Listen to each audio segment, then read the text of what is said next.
बुद्ध किंवा Karl Marx?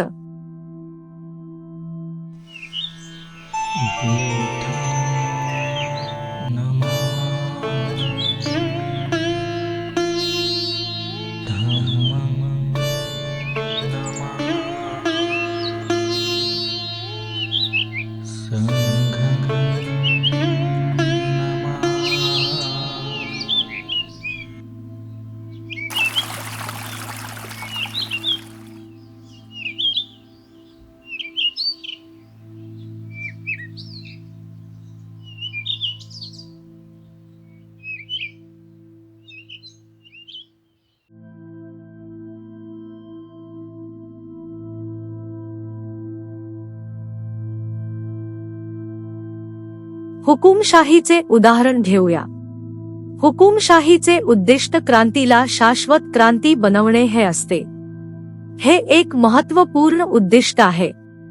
परंतु साम्यवादी असे म्हणू शकतात का की हे उद्दिष्ट साध्य करताना त्यांनी इतर महत्त्वपूर्ण उद्दिष्टांचा नाश केला नाही?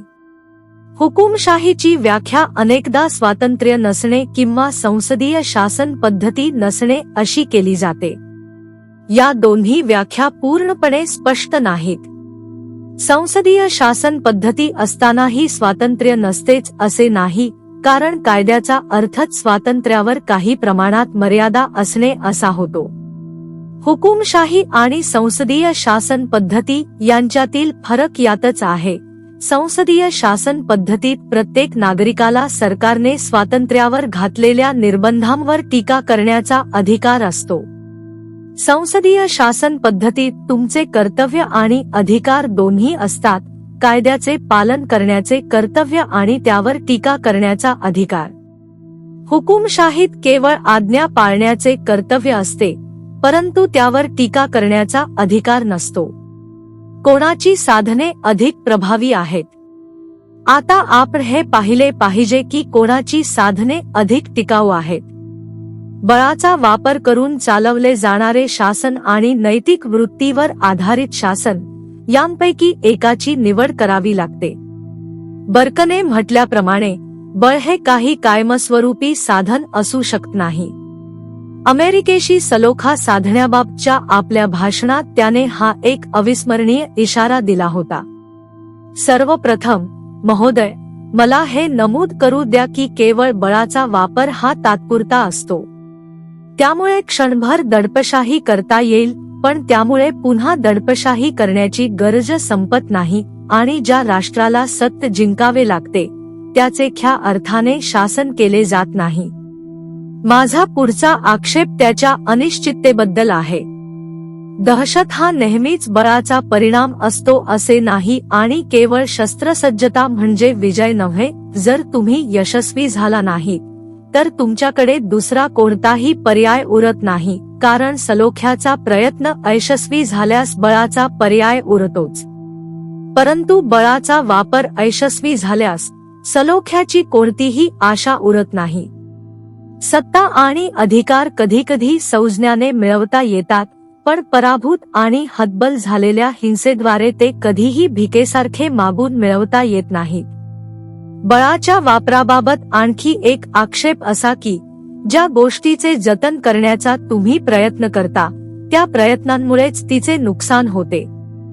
ज्या गोष्टीसाठी तुम्ही लढा दिलात ती गोष्ट तुम्हाला परत तर मिळते, पण या संघर्षात तिचे मूल्य कमी झालेले असते, ती खालावलेली, वाया गेलेली आणि नष्ट झालेली असते.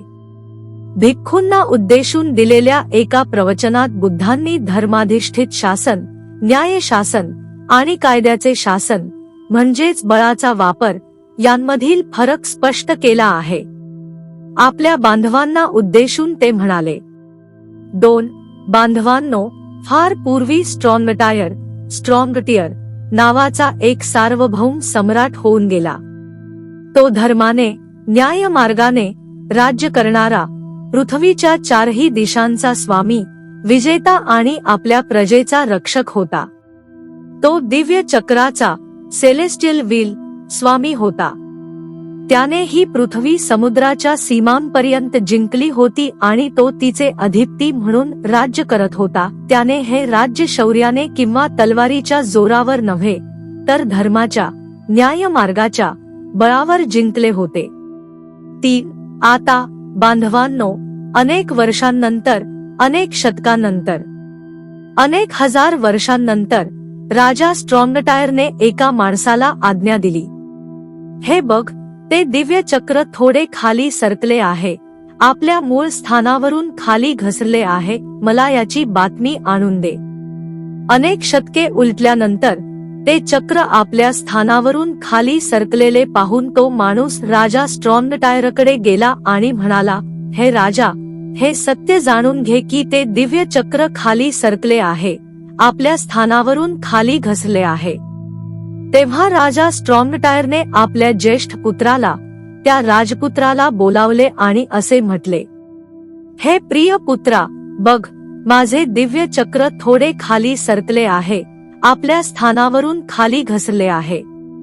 मला असे सांगण्यात आले आहे की जर चक्रवर्ती राजाचे दिव्य चक्र खाली सरकले किंवा आपल्या स्थानावरून खाली घसरले, तर त्या राजाचे आयुष्य आता फार काळ उरलेले नसते.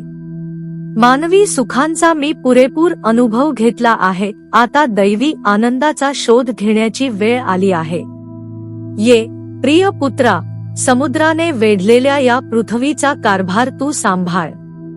मी मात्र केस आणि दाढी मुंडून, पिवळी वस्त्रे परिधान करून गृहत्याग करेन आणि संन्यस्त जीवन स्वीकारेन. अशा प्रकारे राजा स्ट्रॉंगटायरने आपल्या ज्येष्ठ पुत्राला योग्य विधीपूर्वक गादीवर बसवले, केस व दाढी मुंडली, पिवळी वस्त्रे परिधान केली आणि गृहत्याग करून संन्यस्त जीवन स्वीकारले. परंतु तो राजा संन्यासी निघून गेल्यानंतर 7व्या दिवशी ते दिव्य चक्र नाहीसे झाले. 4. त्यानंतर एक माणूस राजाकडे गेला आणि त्याला म्हणाला, हे राजा, हे सत्य जाणून घे की ते दिव्य चक्र नाहीसे झाले आहे. तेव्हा तो राजा दुःखी झाला आणि त्याला खूप दुःख झाले. तो त्या राजा संन्याशाकडे गेला आणि त्याला म्हणाला, हे पूजनीय, हे सत्य जाणून घे की ते दिव्य चक्र नाहीसे झाले आहे. अभिषिक्त राजाचे हे बोलणे ऐकून त्या राजा संन्याशाने उत्तर दिले, हे प्रिय पुत्रा, ते दिव्य चक्र नाहीसे झाले म्हणून दुःख करू नकोस किंवा व्याकुळ होऊ नकोस, कारण ते दिव्य चक्र ही काही तुझी वडिलोपार्जित संपत्ती नाही. परंतु हे प्रिय पुत्रा, तू चक्रवर्ती, चक्र चालवणाऱ्या राजांच्या त्या आर्य मार्गाचे अनुसरण कर. जगातील ख्या सार्वभौम राज्यकर्त्यांनी स्वतःसमोर ठेवलेल्या कर्तव्याच्या उदात्त आदर्शाचे पालन कर. जर तू चक्रवर्ती राजाचे, धर्मचक्र प्रवर्तक राजाचे ते आर्य कर्तव्य पार पाडले आणि पौर्णिमेच्या दिवशी स्नान करून राजवाड्याच्या मुख्य माळ्यावरील सज्जावर, अगरप्रासादावर तो उत्सव साजरा करण्यासाठी गेलास, तर ते दिव्य चक्र स्वतःहून प्रकट होईल, ज्याला हजारो आरे, स्पोक्स, परिघ, टायर, नाभी, हब आणि इतर सर्व भाग पूर्ण असतील. 5. महाराज, चक्रवर्ती राजाचे हे आर्य कर्तव्य नेमके काय आहे, तर प्रिय पुत्रा, ते असे की तू धर्माचा, सत्य आणि नीतिमत्तेच्या नियमाचा आधार घ्यावा, त्याचा सन्मान, आदर व पूज्यभाव ठेवावा, त्याला वंदन करावे व पवित्र मानावे, स्वतः धर्माचा ध्वज व प्रतीक बनावे आणि धर्मालाच आपला स्वामी मानावे. तसेच तू स्वतःची प्रजा, सैन्य, सरदार, मांडलिक राजे, ब्राह्मण व गृहस्थ, नगरवासी व ग्रामवासी, धार्मिक जनसमुदाय आणि पशुपक्षी यांच्यासाठी योग्य ती देखरेख व संरक्षण पुरवावे. तुझ्या संपूर्ण राज्यात कोठेही अधर्म किंवा गैरवर्तन घडू देऊ नकोस आणि तुझ्या राज्यात जो कोणी गरीब असेल त्याला संपत्ती प्रदान कर.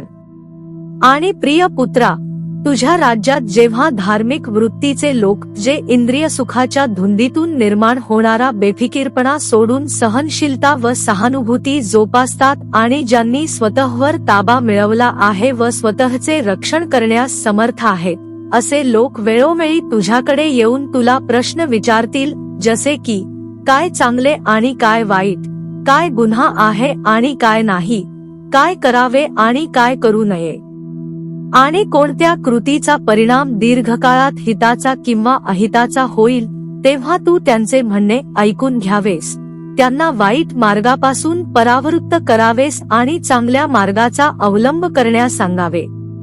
प्रिय पुत्रा, हेच एका सार्वभौम सम्राटाचे आर्य, उदात्त कर्तव्य आहे.